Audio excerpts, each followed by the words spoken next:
श्रीकृष्ण म्हणतात, विश्वास ठेवा, सगळं चांगलं होईल. आयुष्यातील अशा कोणत्याही समस्या नाहीत ज्यांचे उत्तर श्रीमद भगवद्गीतेत सापडणार नाही. ज्या व्यक्तीला गीतेचे मर्म उमजले त्याला जगातील कोणत्याही संकटाचा सामना करणे कठीण जात नाही. गीतेचे हे ज्ञान मनुष्याला संकटातून बाहेर पडण्याची शक्ती देते आणि ध्येय प्राप्तीचा मार्ग सुकर करते. अनेक जण नियमितपणे गीतेचे वाचन करतात, परंतु त्यातील शब्दांच्या मागे दडलेला खरा अर्थ आत्मसात करणे प्रत्येकालाच जमते असे नाही. म्हणूनच आज आपण श्रीमद भगवद्गीतेतील अशा काही उपदेशांबद्दल चर्चा करणार आहोत जे आपले जीवन बदलून टाकू शकतात. कधीकधी असं वाटतं की चांगुलपणाचा काळच राहिला नाहीये. आपण इतरांशी कितीही चांगलं वागतो, पण इतर लोक आपल्याशी चांगलं वागत नाहीत. सर्वांशी चांगलं वागूनही आपल्याला दुःखच मिळतं. आणि जे लोक इतरांशी वाईट वागतात, वाईट करतात, ते मजा करतात. चांगल्या लोकांचा तर काळच उरला नाहीये. एका गोष्टीवर विचार करा. तुम्ही तुमच्या आयुष्यात कोणत्या लोकांना स्वतःजवळ ठेवू इच्छिता? जे तुमच्याशी चांगलं वागतात की जे तुमच्याशी वाईट वागतात? तुम्ही कोणावर विश्वास ठेवणार? जो तुमच्याशी चांगलं वागतो की वाईट? प्रत्येक व्यक्ती एका चांगल्या माणसाच्या शोधात आहे. कधीकधी वाटतं की सगळंच चुकीचं घडतंय. जे वाईट लोक आहेत ते खूप चांगलं आयुष्य जगत आहेत. चांगल्या लोकांच्या आयुष्यात किती कष्ट आहेत. एक वृद्ध स्त्री कशीबशी काही काम करून त्या 3 लहान मुलींचं पालनपोषण करत होती. एक मुलगी 5 वर्षांची, दुसरी 2 वर्षांची आणि तिसरी 1 वर्षाची. त्या वृद्ध स्त्रीला बघून देवर्षी नारदांना तिचं कौतुकही वाटलं आणि दुःखही झालं की या वृद्ध वयात ती किती कष्ट सोसतेय, मुलांना वाढवण्यासाठी किती काम करतेय. काही दिवसांनी देवर्षी नारद तिथून पुन्हा गेले तर पाहिलं की ती वृद्ध स्त्री मरण पावली होती. हे पाहून त्यांना देवाचा खूप राग आला की देव दुनिया कशी चालवतोय. ज्या लोकांची काही गरज नाही ते किती जगतात. या 3 लहान मुलींचा तिच्याशिवाय दुसरं कुणी नव्हतंच. देवाने तिलाच मारून टाकलं. या तिघी अनाथ झाल्या. त्यांचा एकच आधार होता, तोही हिरावून घेतला. खूप रागात ते देवाकडे आले आणि म्हणाले, सगळं उलटं-पालटं चाललंय. 3 लहान मुली ज्यांना एक वृद्ध महिला सांभाळत होती, जो त्यांचा एकमेव आधार होती, तुम्ही तिलाही मारून टाकलत. ज्यांच्या आयुष्याला काही अर्थ नाही ते किती जगतात. आता त्या 3 मुलांचं काय होईल? देव म्हणाले, नारद, तू धर्तीवर जा, लोकांना बघ, त्यांच्या आयुष्यात डोकावून बघ, तेव्हा तुला समजेल की ते कसे जगतात. देव म्हणाले, नारद, मला काहीही बोलण्याआधी तू पुन्हा एकदा जा आणि त्या 3ही मुलींना बघून ये. नारद खूप रागात होते, पण त्यांनी देवाचं ऐकलं. त्यांना वाटलं की त्या 3 मुलींचं काय झालं असेल. कुणी त्यांचं अपहरण तर केलं नसेल ना? कुणी त्यांच्यासोबत काही चुकीचं तर केलं नसेल ना? त्यांना राग येत होता. मग त्यांनी एका शेजाऱ्याला विचारलं की इथे 3 मुली राहायच्या, त्या कुठे गेल्या? तेव्हा त्या शेजाऱ्याने सांगितलं की तिथून शहराची राणी जात होती. या 3ही लहान मुलींना रडताना पाहून तिला दया आली. तिने त्या 3ही मुलींना दत्तक घेतलं. आता त्या तिघी राजकन्या झाल्या आहेत. जेव्हा नारदांना ही गोष्ट समजली तेव्हा त्यांना उमजलं, अनेकदाच्या गोष्टी आपल्याला वाईट वाटतात त्यामागे देवाचा काहीतरी मोठा हेतू असतो. आपल्याला वाटतं की असं आपल्यासोबतच का होतंय? इतकं चांगलं वागूनही आपल्यालाच दुःख का मिळतंय? नक्कीच परमात्म्याने तुमच्यासाठी काहीतरी चांगलं विचारून ठेवलं असेल. देवाने तुमच्यासाठी काहीतरी सुंदर नक्कीच योजलं असेल. एकदा एका भक्ताने देवाला सांगितलं की देवा, तुम्ही दिवसभर मंदिरात उभे राहून थकत असाल. आज असं करा की तुम्ही बाहेर फिरायला जा, मी तुमच्या जागी उभा राहतो. देव म्हणाले, ठीक आहे, तू इथे उभा राहा, पण लक्षात ठेव, कुणीही आपली तक्रार घेऊन आलं किंवा इथे काहीही घडलं तरी तू काही बोलायचं नाहीस, मध्ये पडायचं नाहीस. तो म्हणाला, ठीक आहे देवा, मी शांतच राहीन. देव निघून गेले. तो देवाच्या जागी मूर्ती बनून उभा राहिला. थोड्या वेळात एक मोठा व्यापारी तिथे आला देवाचं दर्शन घेण्यासाठी. झुकताना त्याचा पैशांचा बटवा खाली पडला आणि तो तिथून निघून गेला. भक्ताला वाटलं की त्या व्यापाऱ्याला हाक मारून बोलवावं, पण त्याला देवाचे शब्द आठवले की काही बोलायचं नाही. थोड्या वेळाने एक अतिशय गरीब दरिद्री माणूस तिथे आला. त्याने तिथे पडलेला तो बटवा पाहिला आणि तो घेऊन आनंदाने निघून गेला. काही वेळानंतर तिथे एक नावाडी आला आणि प्रार्थना करू लागला की आज मी प्रवासाला बाहेर जात आहे, मला आशीर्वाद द्या की मी यशस्वी होऊन परत येईन. इतक्यात तो व्यापारी परत आला ज्याचा बटवा पडला होता. त्याने येऊन सांगितलं की माझा बटवा चोरीला गेला आहे आणि समोर त्या नावाड्याला पाहून तो ओरडला की यानेच माझा बटवा चोरला आहे. पोलीस जसे त्या नावाड्याला पकडू लागले तेव्हा या भक्ताचा संयम सुटला. त्याने सगळी सत्य परिस्थिती सांगून टाकली की याने बटवा चोरला नाहीये, तो एका गरीब माणसाने चोरला आहे. पोलीस त्या गरीब माणसाला पकडायला गेले आणि नावाडी सुटला. संध्याकाळी जेव्हा देव आले तेव्हा भक्त म्हणाला, तुम्ही तर काहीच करत नाही. देवाने विचारलं, काय झालं? त्यांनी सगळं काही सांगितलं. देव म्हणाले की मी सर्वांसाठी काहीतरी चांगलं ठरवून ठेवलं होतं, पण तू सगळं काम बिघडवून टाकलंस. जो व्यापारी सर्वात आधी आला होता तो चुकीचीच कामं करतो, त्याच्या पापाची कमाई होती ती. पण जो गरीब आला होता तो अन्नासाठी मोहताज होता. तो बटवा त्याला मिळाला असता तर व्यापाऱ्याला पुण्य मिळालं असतं आणि गरीबाला जेवण. आणि जो नावाडी प्रवासाला जात होता त्या नदीत वादळ येणार होतं, ज्यामध्ये त्याचा मृत्यू झाला असता. जर तो पोलिसांच्या ताब्यात असता तर तो प्रवासाला गेला नसता आणि वाचला असता. पण तू सगळं उलटं केलंस. आपण भविष्य बघू शकत नाही. आपली बुद्धी खूप लहान आहे. जे वर्तमान काळात दिसतं, जे समोर दिसतं, बस तेच खरं वाटतं. त्याच्या पुढे आपण विचारच करू शकत नाही. त्यातच अडकून पडतो की असं का झालं. आपण कधी हा विचारच करत नाही की यात देवाचं काहीतरी मोठं हेतू असेल. नदीच्या पाण्याचा स्तर वाढू लागला. असं वाटत होतं की नाव आता बुडणार. पत्नी घाबरू लागली.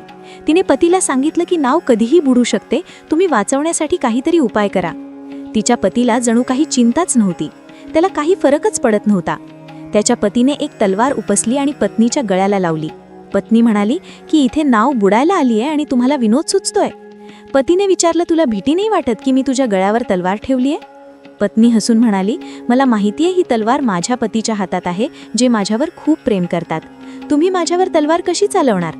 तेव्हा पती म्हणाला, जसा तुझा माझ्यावर विश्वास आहे की मी तुला दुःख देऊच शकत नाही, तसाच माझा देवावर विश्वास आहे की देव माझ्याशी कधीच वाईट करू शकत नाही.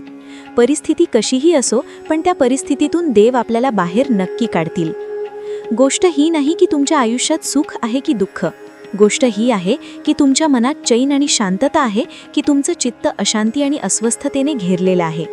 जर तुम्ही धर्माच्या मार्गावर असाल, सत्याच्या मार्गावर असाल, तर तुमच्या मनात प्रसन्नता, आनंद आणि शांततेचा भाव सदैव राहील. मग बाहेर परिस्थिती कशीही असो. आयुष्यात दुःख आलं तर घाबरू नका. फक्त एक गोष्ट लक्षात ठेवा, देव आपल्यासाठी काहीतरी चांगलं विचार करत आहेत. जे काही घडतंय ते माझ्या चांगल्या भविष्यासाठी आहे, माझ्या सुंदर भविष्यासाठी आहे. मग कोणतंही दुःख मोठं वाटणार नाही आणि आपण प्रत्येक परिस्थितीत हसायला शिकू. जो कठीण काळात, जो दुःखाच्या वेळी तुमची साथ देतो, फक्त तोच तुमचा आपला आहे. बाकी सर्व परके आहेत. आपलेपणाचं नाटक करणारे खूप लोक असतात. मोठे मोठ्या गप्पा मारणारे खूप लोक असतात की आम्ही तुमच्यावर खूप प्रेम करतो. कोणतेही दुःख असो, कोणताही त्रास असो, आम्हाला आठवण करा. लोक दुःख सोसण्याच्या गोष्टी करतात. लोक येण्या जाण्याच्या गोष्टी करतात. हात मिळवायला तर नीट ओळखत नाहीत आणि मन मिळवण्याच्या गोष्टी करतात. जेव्हा खरंच तुमच्या आयुष्यात संकट येईल ना, तेव्हा तुम्हाला समजून येईल की तुमची साथ देण्यासाठी कोण उभे आहे. कारण त्यावेळी सर्व लोक पळून जातात. कारण लोकांना माहिती असते की ही व्यक्ती आमच्याकडे आली तर आमच्याकडे मदतच मागेल, आम्हाला काही देऊ शकणार नाही. लोक तुमच्याशी फक्त तेव्हाच नाते ठेवतात जेव्हा तुम्ही त्यांना काही देऊ शकता, तुमच्याकडून त्यांना काही फायदा होऊ शकतो. पण जेव्हा लोकांना हे समजते की त्यांना तुमच्याकडून कोणताही फायदा होणार नाहीये, उलट त्यांना तुमची मदत करावी लागेल, तेव्हा ते तुम्हाला लांबूनच बघून पळून जातात. म्हणूनच जो तुमच्या कठीण काळात तुमच्यासोबत उभा राहतो, फक्त तोच तुमचा आपला असतो. बाकी या जगात सर्व परके आहेत. कारण फक्त आपले आपले म्हटल्याने कोणी आपले होत नाही. जे काही होते ते चांगल्यासाठीच होते. जे होत आहे ते सुद्धा चांगल्यासाठी होत आहे. आणि जे येणाऱ्या भविष्यात होईल ते सुद्धा चांगल्यासाठीच असेल. जरी ही खूप खोलवरची गोष्ट आहे. काही गोष्टी आयुष्यात अशा असतात ज्या आपल्याला वाटते की माझ्यासोबतच असे का झाले, माझ्यासोबतच हे सर्व व्हायचे होते का. पण जेव्हा तो काळ निघून जातो, एके दिवशी आपल्याला समजते की जर आमच्यासोबत हे सर्व झाले नसते तर आज आम्ही या पदावर नसतो. जर माझ्यासोबत हे सर्व झाले नसते तर कदाचित आमचे आयुष्य अजून उद्ध्वस्त झाले असते. म्हणूनच जर आपल्याला हे समजले की आयुष्यात जे काही होत आहे ते सर्व चांगल्यासाठी होत आहे, तर आपण जीवनात नेहमी आनंदी राहू. प्रत्येक काम समजुतीने करणे म्हणजेच योग असतो. योग हा कर्मसु कौशलम. अनेक लोक काम तर करतात पण त्यांना साध्य काहीच होत नाही. अनेक लोक म्हणतात की आम्ही खूप मेहनत करतो तरीही आयुष्यात यश मिळत नाहीये. खूप काही केल्याने किंवा खूप मेहनत केल्याने तुम्हाला यश मिळणार नाही, पण योग्य पद्धतीने समजून घेऊन नीट काम केल्याने तुम्हाला आयुष्यात यश नक्कीच मिळेल. कधीही कोणत्याही गोष्टीचा अतिरेक करू नये. कोणतीही गोष्ट मर्यादेपेक्षा जास्त करू नका. कोणावर प्रेमसुद्धा मर्यादेपेक्षा जास्त करू नका आणि कोणाचा द्वेषसुद्धा मर्यादेपेक्षा जास्त करू नका. मर्यादेपेक्षा जास्त गोडसुद्धा खराब आणि मर्यादेपेक्षा जास्त कडूसुद्धा खराब. मर्यादेपेक्षा जास्त आरामसुद्धा तुम्हाला आजारी करेल. मर्यादेपेक्षा जास्त खाणेसुद्धा तुम्हाला आजारी करेल. मर्यादेपेक्षा जास्त उपाशी राहणे सुद्धा तुम्हाला नुकसान पोहोचवेल आणि मर्यादेपेक्षा जास्त जागे राहणे सुद्धा तुम्हाला खूप नुकसान पोहोचवेल. तर जीवन संतुलनासह जगले पाहिजे. जसे तुम्ही संतुलन हरवता तसेच तुमच्या जीवनात दुर्घटना घडते. ज्याला तुम्ही सर्वात जास्त महत्त्व द्याल तो तुम्हाला कधीच महत्त्व देणार नाही. तुम्ही कधी विचार केला आहे का की तुमचा अपमान कोणते लोक करतात? तुमचा अपमान फक्त तेच लोक करतात ज्यांना तुम्ही सर्वात जास्त महत्त्व देता. इतरांची इज्जत करणे चांगली गोष्ट आहे, पण इतरांची जर खूप जास्त इज्जत कराल तर त्यांच्या नजरेत तुमचीच इज्जत संपून जाते. म्हणूनच कोणालाही कधीही आपले सर्वस्व बनवू नका की तूच माझे सर्वस्व आहेस. जसे तुम्ही कोणाला आपले सर्वस्व बनवता तसे तुम्ही त्याच्यासाठी काहीच उरत नाही. म्हणूनच लोकांना इज्जत इतकीच द्यावी जितकी ते पचवू शकतील. मर्यादेपेक्षा जास्त इज्जत देणे तुमचीच मानहानी करू शकते. कोणावरही डोळे झाकून विश्वास ठेवू नका. जसे महाभारताच्या कथेत दुर्योधनाने किती वेळा कट कारस्थान करून पांडवांना मारण्याचा प्रयत्न केला, आगीत जाळण्याचा प्रयत्न केला आणि ते धर्मावर चालणारे लोक वारंवार त्याच्या शब्दात अडकत होते. ही गोष्ट वेगळी आहे की ईश्वर त्यांचे रक्षण करत होते, पण ज्याला ते आपला भाऊ समजत होते, ज्याला ते आपला सख्खा समजत होते, ज्याच्यावर ते विश्वास ठेवत होते, तोच त्यांचा मृत्यू घडवून आणू इच्छित होता. म्हणूनच विश्वास ठेवताना आपले डोळे नक्कीच उघडे ठेवा. ज्याच्याकडे सत्य आणि ईश्वराची शक्ती आहे, मग पूर्ण जग जरी त्याच्या विरोधात झाले तरी शेवटी विजय त्याचाच होतो. श्रीमद भगवद्गीतेत 18 अध्याय आहेत, 700 श्लोक आहेत. गीतेचा शेवटचा श्लोक आहे, यत्र योगेश्वरः कृष्णो यत्र पार्थो धनुर्धरः तत्र श्रीर्विजयो भूतिर् ध्रुवा नीतिर्मतिर्मम. धृतराष्ट्र वारंवार संजयाला विचारत असे की सांग युद्धात कोण जिंकत आहे, कोण हारत आहे, कारण त्याला विश्वास होता की महापराक्रमी भीष्म पितामह माझ्या बाजूने आहेत, गुरु द्रोणाचार्य माझ्या बाजूने आहेत, कर्ण माझ्या बाजूने आहे, तर आम्हाला कोण हरवू शकते. पण संजयाने धृतराष्ट्राला सांगितले की जिथे ईश्वर आहे, जिथे सत्य आहे, नेहमी तोच जिंकतो. मग तुमच्याकडे कितीही शक्ती का असेना, पण सत्य आणि ईश्वर ज्यांच्या पाठीशी उभे राहतात त्याला जगात कोणीही हरवू शकत नाही. जीवनात भांडण तंट्यापासून वाचले पाहिजे, पण जेव्हा गोष्ट तुमच्या चारित्र्याची, सन्मानाची आणि अधिकाराची येते तेव्हा लढले सुद्धा पाहिजे. अर्जुनाला सुद्धा महाभारताचे युद्ध करायचे नव्हते, कारण समोर त्याचे आपलेच लोक उभे होते. पण श्रीकृष्णाने त्याला उपदेश दिला की येथे गोष्ट लढाईची नाहीये, तुझ्या सन्मानाची आहे, तुझ्या चारित्र्याची आहे, तुझ्या अधिकाराची आहे. जे द्रौपदीसोबत कौरवांनी भर सभेत अपमान केला, तिला विवस्त्र करण्याचा प्रयत्न केला, इतका मोठा अधर्म केला, तो तू कधीच सहन करू नयेस. म्हणूनच गोष्ट जेव्हा तुझ्या चारित्र्यावर येते, तुझ्या सन्मानावर येते, तेव्हा मग तो आपलाच का असेना, तुला त्याच्याशी नक्कीच लढले पाहिजे. कितीही वाईट काळ आला तरी जो माणूस आयुष्यात हिंमत हारत नाही तो सर्व काही साध्य करू शकतो. जेव्हा पांडव जुगारात सर्व काही हारले, त्यांना 12 वर्षांचा वनवास मिळाला आणि 1 वर्षाचा अज्ञातवास मिळाला.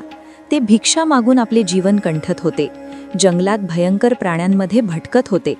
पण इतका कठीण काळ सोसल्यानंतर सुद्धा शेवटी विजय त्यांचाच झाला, कारण त्यांनी स्वतःच्या मनातील हिंमत कधीच गमावली नव्हती.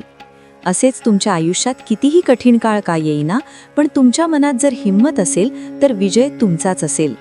जे दुसऱ्या कोणाचे आहे त्यावर कधीही अधिकार गाजवू नका, कधीही ताबा मिळवू नका. जेव्हा शकुनीने कट कारस्थान करून पांडवांना हस्तिनापूरपासून वेगळे केले, त्यांना खांडवप्रस्थाचे राज्य दिले, जिथली जमीन सुद्धा नापीक होती, जिथे काहीच होऊ शकत नव्हते. पण पांडवांनी त्या शहराला इतकी सुंदर बनवले, इतके वैभवशाली बनवले की हस्तिनापूर सुद्धा त्याच्यापुढे फिके वाटू लागले. आणि त्यांचे ते वैभव पाहून, सुख पाहून दुर्योधन आतल्या आत जळत होता. त्याने अनेक लबाड्या करून, कट कारस्थान करून त्यांचे ते खांडवप्रस्थ सुद्धा त्यांच्याकडून हिरावून घेतले. जी गोष्ट त्याची नव्हती त्यावर ताबा मिळवला, तर त्याचा शेवटी परिणाम हाच झाला की जी गोष्ट त्याच्याकडे होती ती सुद्धा त्याच्याकडे राहिली नाही. म्हणूनच जे तुमचे नाही त्यावर कधीही अधिकार गाजवू नये.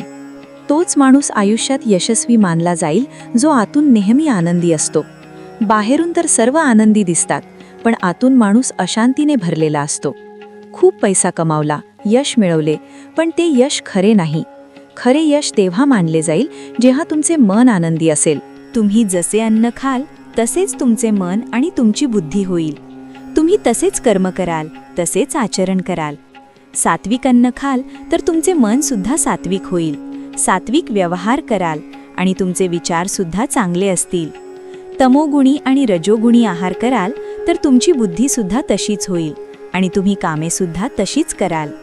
श्रीकृष्णाने भगवद्गीतेत सात्विक, राजसी आणि तामसी या तिन्ही आहारांचे सविस्तर वर्णन केले आहे की काय खावे आणि काय खाऊ नये.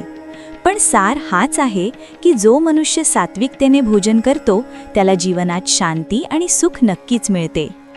वाईट माणूस कधीही आपला वाईटपणा सोडणार नाही. तुम्ही त्याच्याशी कितीही चांगले वागलात तरी तो तुम्हाला त्रास देणारच. म्हणूनच जो जसा आहे तुम्ही त्याच्याशी तसेच वागा. वाईट माणसाशी तुम्ही कितीही चांगले बनलात तरी तो कधीही चांगला बनणार नाही. दुर्योधन जंगलात पांडवांना मारण्यासाठी गेला होता, पण तिथे भिल्लांनी दुर्योधनाला पकडले. त्याचा मित्र कर्ण सुद्धा त्याला सोडून पळून गेला. ते भिल्ल दुर्योधनाला मारून टाकू इच्छित होते, पण युधिष्ठिर आपल्या भावाचे रक्षण करण्यासाठी तिथे पोहोचला आणि त्याचे प्राण वाचवले. पण त्यानंतर सुद्धा तो नेहमी पांडवांचे नुकसानच करत राहिला. म्हणूनच जर एखादा माणूस वाईट असेल तर त्याच्याशी जास्त चांगले बनण्याचा प्रयत्न करू नका. जो जसा आहे त्याच्याशी तसेच वागा. जो माणूस आपली कामे वेळेवर संपवत नाही, वेळेची कदर करत नाही, त्याच्या आयुष्यातील सर्व वेळ व्यर्थच संपून जातो. कारण वेळच तुमचे जीवन आहे. जर तुम्ही वेळ व्यर्थ घालवत राहिलात, फालतू कामांत घालवून दिलात तर तुम्हाला जीवनात काहीही साध्य होणार नाही. जर आयुष्यात काही मिळवायचे असेल तर वेळेची कदर नक्की करा. जो कोणी व्यक्ती गीतेचे हे 30 उपदेश रोज ऐकेल आणि समजून घेईल तर आयुष्यात कितीही कठीण वेळ का येईना त्याला अशा कठीण प्रसंगात सुद्धा मार्ग नक्कीच मिळेल. श्रीमद भगवद्गीतेच्या पुढील 5 महत्त्वाच्या गोष्टी. तुम्हाला आयुष्यात जे काही हवे आहे किंवा तुमची जी समस्या आहे त्यासाठी या गोष्टी नीट समजून घ्या. 1. स्वतःला कोणाचेही गुलाम बनवू नका. जोपर्यंत तुम्ही कोणावर अवलंबून नसता तोपर्यंत तुम्हाला कोणीही दुःख देऊ शकत नाही. ज्या दिवशी तुम्ही तुमचे जीवन कोणाच्या तरी आहारी जाता त्याच दिवसापासून तुम्हाला त्याची गुलामी करावी लागते. जर लोकांना समजले की तुम्ही तुमचे काम स्वतः करू शकता तर ते शांतपणे त्यांचे काम करतील. एकाकीपणाचा स्वीकार करा.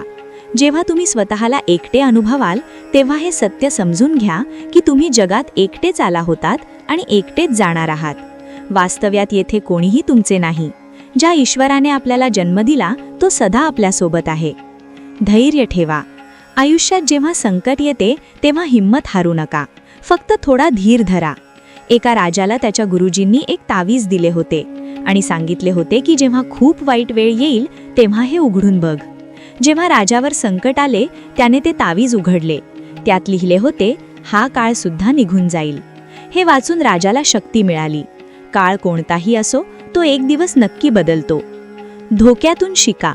जेव्हा कोणी तुमच्याशी कपट किंवा धोका करते तेव्हा त्याला शिव्या देणे किंवा दुःखी होणे सोडून द्या. उलट त्यातून धडा घ्या की लोक प्रत्यक्षात तसे नसतात जसे तुम्ही त्यांना समजता. आपले मन त्या ईश्वराला समर्पित करा. मग तुमचे मन कोणीही दुखावू शकणार नाही. भूतकाळ विसरून जा. जर तुम्ही गेलेल्या काळाच्या दुःखात जगत राहिलात तर आज कधीही आनंदी राहू शकणार नाही. जो झाला तो तुमचा कालखंड होता, पण तो तुमचा आज नाही. जोपर्यंत तुम्ही इतरांना दोष देत राहाल तोपर्यंत तुम्ही पुढे जाऊ शकणार नाही. मला आशा आहे की हा व्हिडिओ तुम्हाला नक्की आवडला असेल. व्हिडिओ आवडला असेल तर एक लाईक नक्की करा आणि कमेंटमध्ये जय श्री कृष्ण नक्की लिहा.